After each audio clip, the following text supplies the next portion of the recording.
presented by Sandhya Entertainment। छौरी हमारा न तू न टाल के,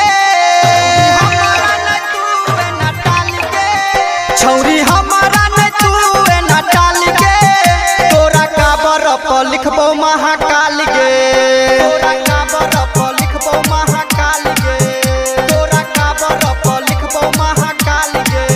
छौरी हमारा न तू न टाल के, तोरा काबर पर लिखबो महाकाल गे, तोरा काबर पर लिखबो महाकाल गे, तोरा काबर पर लिखबो महाकाल गे।